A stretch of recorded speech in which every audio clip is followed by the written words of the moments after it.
Who the hell authorized that woman to fire?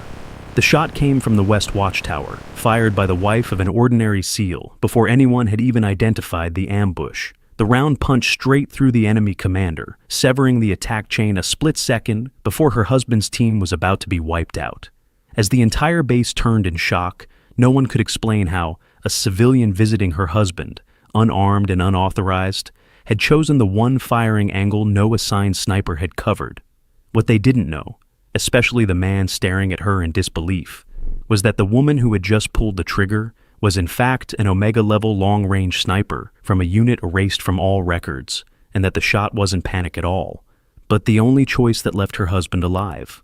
Arden Vale stepped off the dusty transport vehicle that morning, her plain canvas bag slung over one shoulder, dressed in simple jeans and a faded gray shirt that hung loose on her frame.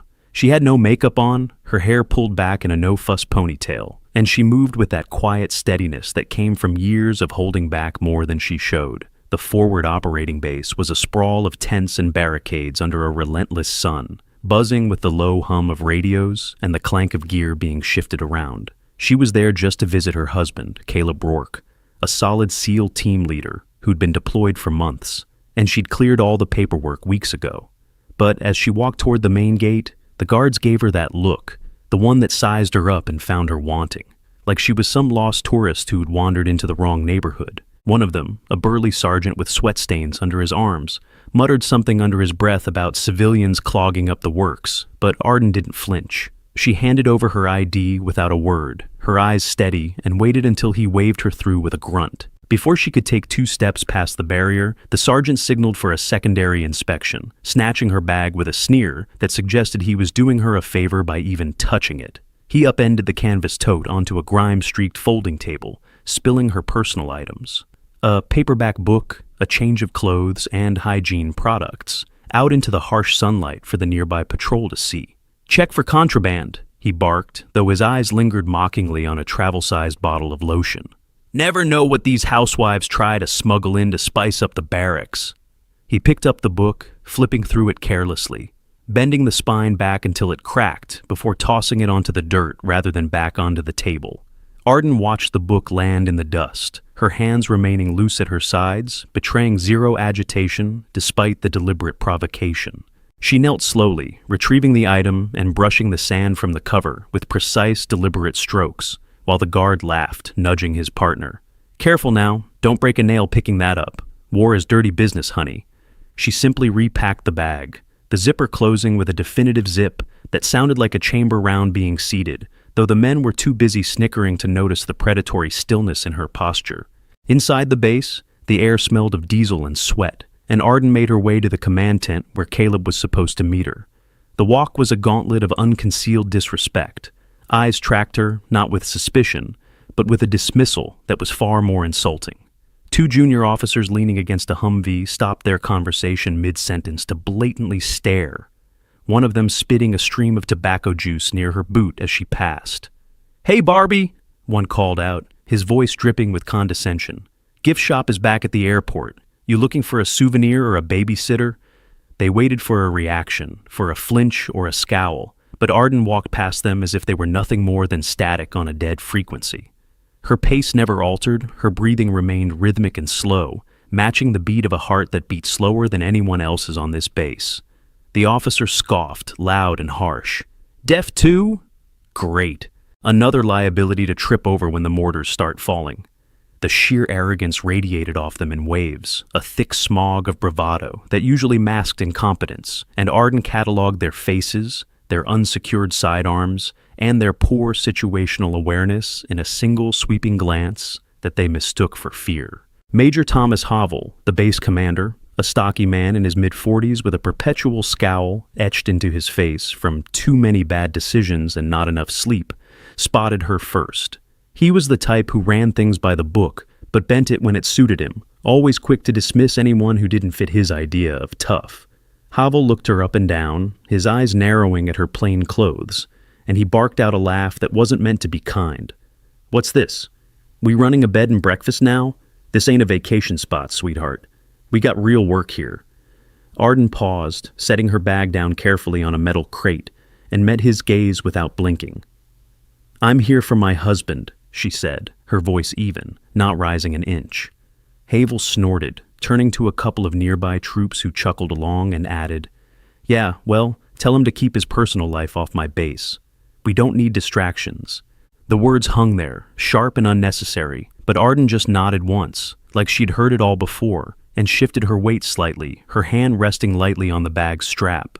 Havel turned his back on her to scream at a comms operator, deliberately leaving her standing in the scorching heat of the command tent's entryway, without offering a seat or water. She remained motionless, a statue in the swirling dust, observing the chaotic layout of the command center with a critical eye that missed nothing. She noted the map on the central table was outdated, missing 2 key ridge formations to the east, and the radio frequencies listed on the whiteboard were written in a code that had been compromised 3 weeks ago, sloppy errors that got men killed.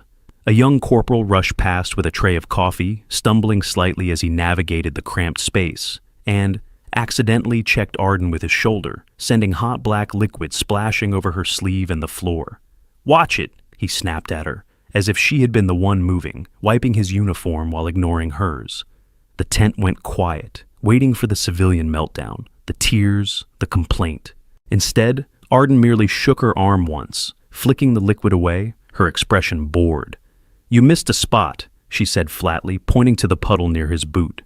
The corporal blinked, thrown off balance by her lack of apology, while Havel muttered about civilians being obstacles in the workflow. Then Lieutenant Owen Pike sauntered over, a young SEAL in his late 20s with that cocky grin that hid a whole lot of insecurity, the kind of guy who talked big to make up for feeling small inside. Pike was all flash, with his tactical vest loaded up, and a smirk that said he thought he owned the place. He leaned against a post, crossing his arms, and eyed Arden like she was a stray dog that had wandered in. "Look at this one," he said loud enough for everyone around to hear. "You sure you're in the right spot? This is a war zone, not some flea market. One stray bullet and poof, you're done." The other SEALs nearby, a mix of grizzled vets and fresh faces, shifted uncomfortably but didn't step in, a few even letting out low laughs to fit in. Pike kept going, pointing at her shoes, worn sneakers that had seen better days. "Those kicks? You planning to run from the bad guys in those? Hell, you'd trip over your own feet." Arden stood there, her expression unchanged, but she tilted her head just a fraction. "I'm not running," she replied, calm as still water. Pike's grin faltered for a second, but he recovered with a shrug, turning to Havel. "Boss, you gonna let her just hang around? She's gonna get someone killed." Pike decided to escalate the entertainment, grabbing a heavy-duty SR-25 sniper rifle from a nearby rack and thrusting it toward Arden's chest, betting on her dropping the weapon or stumbling under the sudden weight. "Here, hold this while I tie my boot. Don't drop it, sweetheart. That glass on top costs more than your car." The rifle was heavy, nearly 15 pounds fully loaded, but Arden caught it mid-air with one hand, her forearm locking rigid, the weapon stopping instantly without a wobble. For a microsecond, her finger indexed perfectly along the receiver, not the trigger, and she checked the chamber status with a glance that was purely instinctive before masking it. She saw Pike's eyes widen slightly at the lack of struggle, so she deliberately let the barrel dip, feigning a struggle to heft it back up with 2 hands, playing the part they desperately wanted to see. "It's heavy," she murmured, handing it back awkwardly. Pike snatched it away, his ego restored, and laughed loudly. "Yeah, no kidding. That's man's work. Stick to your purse."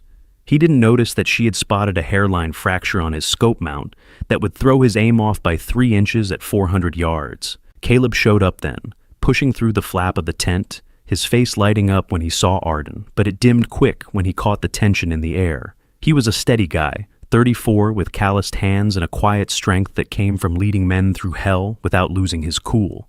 He hugged her briefly, his arms tight around her shoulders, and whispered something about being glad she made it. But Havel wasn't done. He stepped closer, jabbing a finger toward Arden.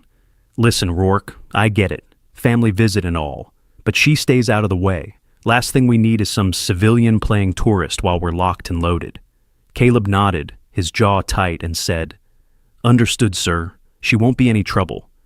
Arden glanced at him, her hand brushing his arm lightly, but she didn't argue.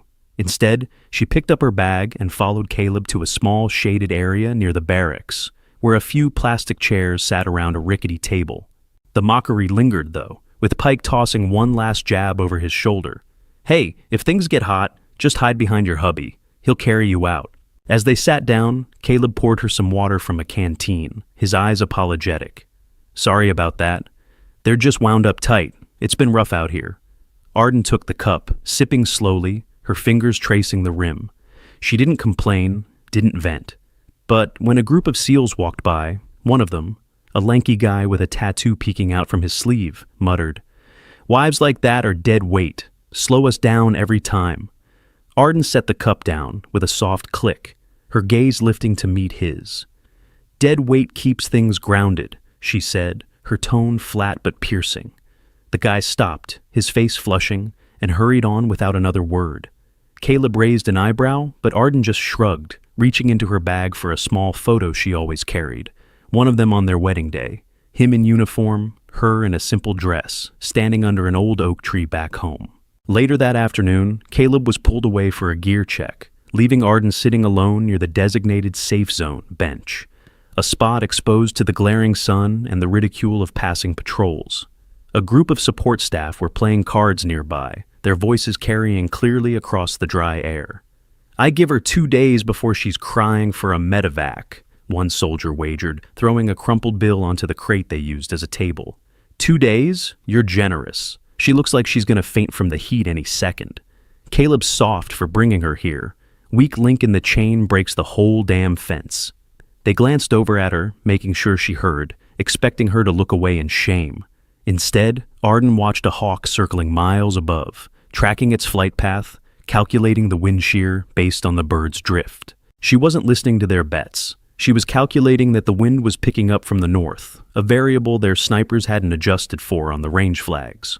When one soldier whistled at her like she was a dog, she simply turned her head, looked through him with eyes like frozen glass, and went back to watching the sky.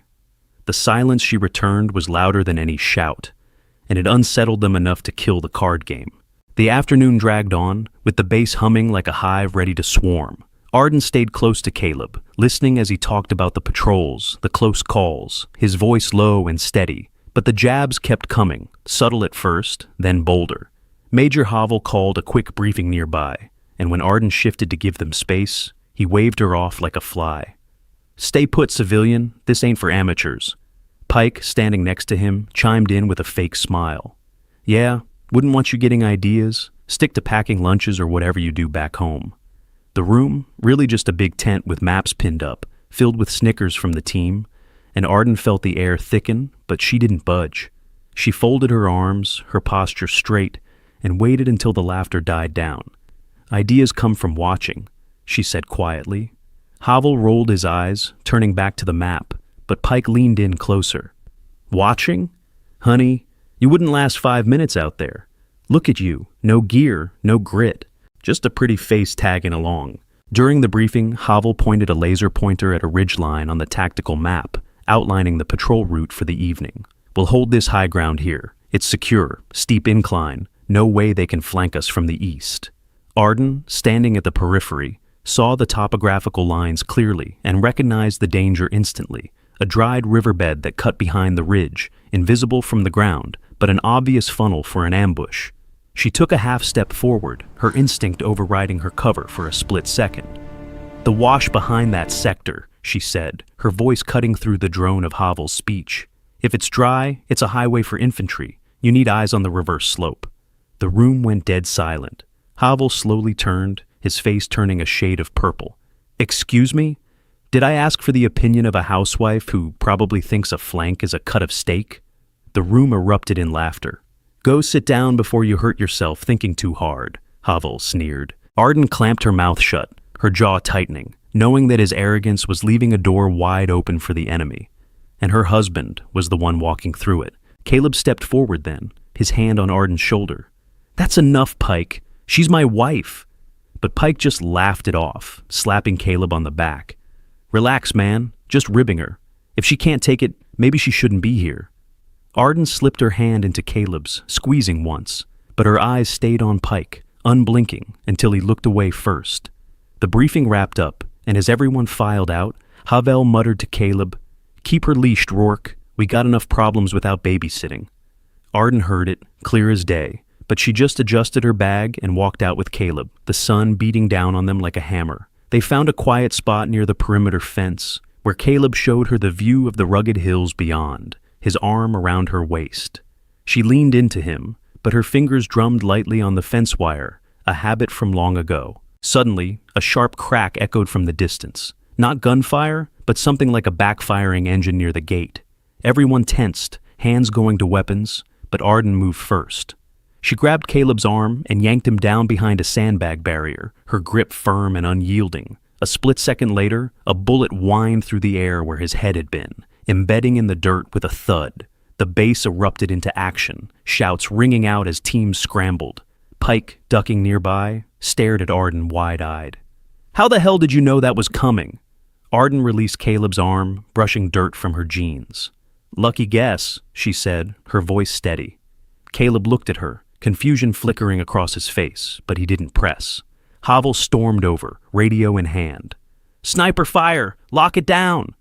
But as the alert faded and no more shots came, the questions hung there, unspoken. The momentary chaos revealed the cracks in the unit's discipline. While Caleb moved with professional urgency, Pike was hyperventilating behind a water barrel, his rifle pointed aimlessly at the sky, finger trembling on the trigger guard. Arden watched him, noting the dilation of his pupils, the loss of fine motor control. He was panicked, useless. She scanned the horizon, her eyes instantly locking onto a glimmer of reflection 3 clicks out. A glint that shouldn't be there. She opened her mouth to call out the bearing, to tell them exactly where the shooter had engaged from, but Havel shoved past her, nearly knocking her into the dirt. "Get out of the line of fire, you idiot! You're blocking the lane!" He didn't see the threat, he only saw an obstruction. Arden swallowed the intel, realizing that telling them now would only result in more screaming and zero action. She looked at the distant glimmer one last time, marking the position in her mind with terrifying geometric precision, saving the coordinates for the moment they would inevitably be needed. Havel didn't waste time. He rounded on Arden, his face red. "You, into the bunker, now! Civilians don't belong in the mix." Pike nodded eagerly, grabbing her arm roughly. "Come on, princess, time to hide. If you freak out down there, we'll have to zip tie you." Arden pulled her arm free without a fight, her eyes locking on his. "Touch me again, and you'll regret it." Pike hesitated, then laughed it off, but his hand dropped. They marched her to the underground shelter, a cramped metal room with flickering lights and shelves of supplies. Havel confiscated her bag and phone, tossing them into a locker. "Can't have you calling mommy during a firefight." Caleb stood by, his face torn, but he followed orders, locking the door behind her with a heavy click. "I'll be back soon," he said through the grate. Arden nodded, settling onto a bench, her hands folded in her lap. Inside the bunker, the atmosphere was suffocating, filled with the sobbing of 2 logistical clerks and a terrified contractor who were huddled in the corner. They looked at Arden, expecting her to join their panic, to share in the hysteria of being trapped underground while hell broke loose above. Instead, Arden stood in the center of the room, her stillness unnerving them. She wasn't pacing, she was listening, distinguishing the caliber of incoming fire from the reverberations in the bunker walls. "We're going to die down here," the contractor moaned, rocking back and forth. Arden looked at him, her expression devoid of pity, but full of calculation. "Not today," she said, her voice dropping an octave, losing all traces of the gentle wife persona.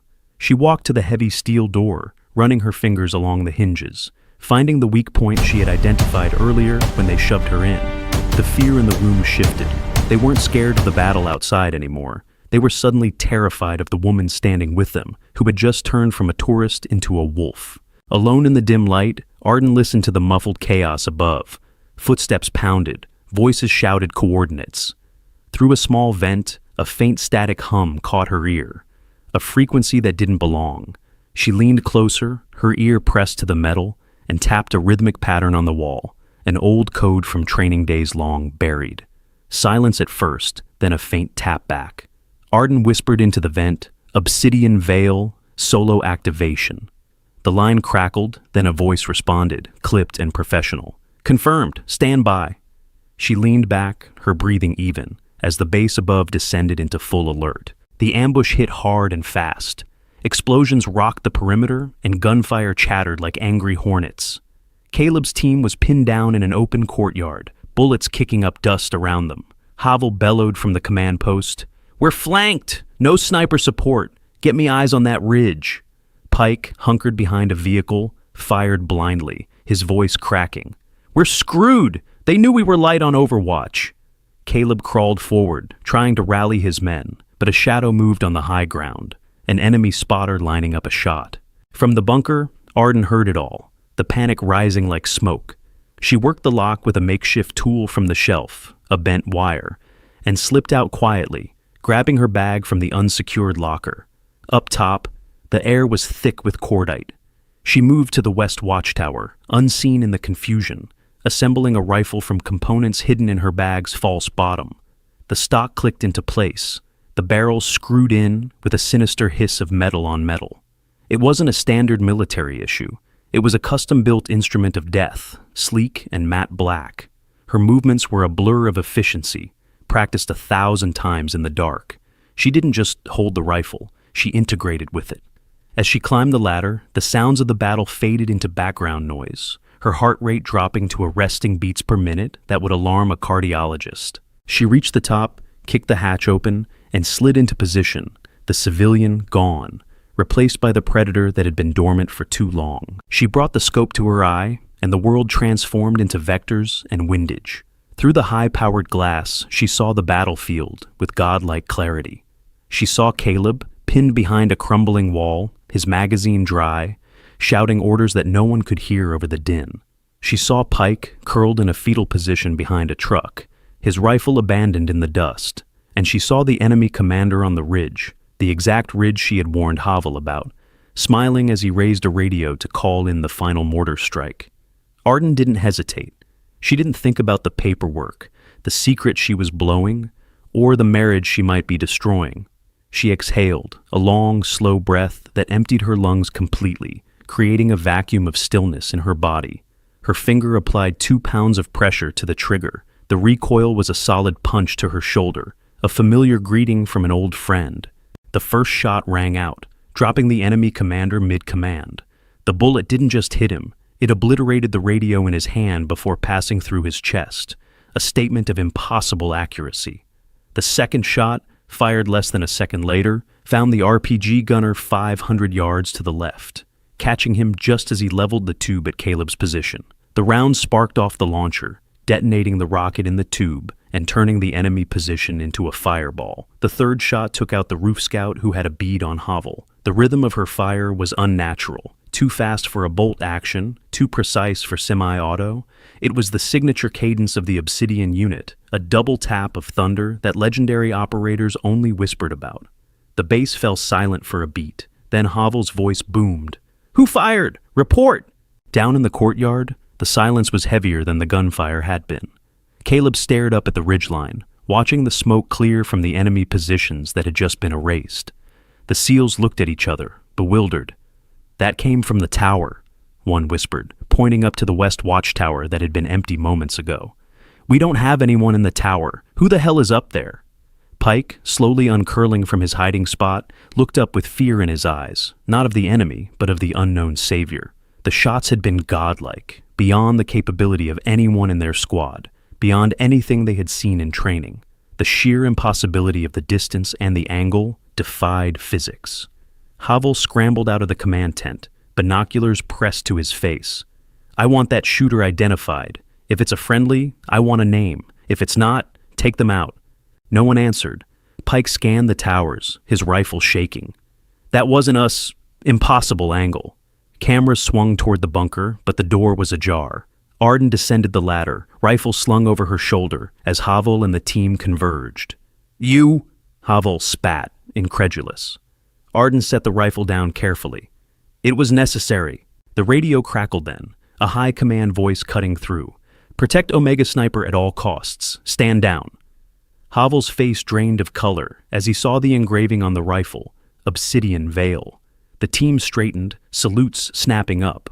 Pike lowered his head, mumbling an apology that Arden ignored. Havel tried to stammer a response, his authority crumbling like dry sand. "High command? I have a civilian with a weapon. I need to arrest." The voice on the radio cut him off, cold and absolute, barking a clearance code that made every senior officer's blood run cold. "Negative, Major. You do not arrest an asset of that tier. You thank her, and then you pray she doesn't file a report on your incompetence. You are relieved of tactical command effective immediately." The radio clicked off, leaving a ringing silence. Havel looked at Arden, really looked at her for the first time, and saw the lethal grace he had mistaken for weakness. He took a step back, his hands trembling, realizing he had spent the day mocking a woman who could have ended his life from a mile away without him ever hearing the shot. The humiliation was total, absolute, and publicly witnessed by every man he had tried to impress. Pike, desperate to salvage some shred of dignity, stepped forward, his hands raised in a placating gesture. "Arden, look, we didn't know. If you had just told us—" She didn't let him finish. She turned her head slowly, fixing him with a gaze so cold it burned. She didn't shout, didn't lecture. She simply looked at his boots, then his hands, then his eyes, dismantling him without a word. It was the look of a professional assessing an amateur, and finding him unworthy of even a verbal reprimand. Pike withered under the scrutiny, his mouth opening and closing soundlessly. He realized then that the flea market comment, the princess jabs, the mockery, she had heard every word, and she deemed him so insignificant that his insults hadn't even registered as a threat. That indifference hurt more than a bullet. He stepped back into the crowd, diminishing until he was invisible. Caleb approached slowly, his eyes wide. "Arden, what is this?" She met his gaze, her hand reaching for his. "I'm still your wife?" But the weight settled in, his world shifting. He looked at the woman he thought he knew, the gentle soul who packed his favorite snacks and worried about his cold, and tried to reconcile her with the Valkyrie standing in the dust with a rifle that cost more than their house. He saw the way she held the weapon, an extension of her own limb, and realized that while he played soldier, she was the war. The betrayal of the secret stung, but as he looked at the smoking ruin of the enemy position that would have been his grave, the awe overtook the hurt. He realized she hadn't just visited to see him. She had been watching over him in ways he never understood. One last enemy emerged, rifle trained on Caleb. Arden fired without hesitation, the threat ending in a slump. She disassembled the rifle, handing it off. "I came to visit. Today, I had to shoot." In the aftermath, Havel faced an inquiry, his command stripped for mishandling classified assets. Pike was transferred out, his reputation tarnished by leaked reports of his conduct.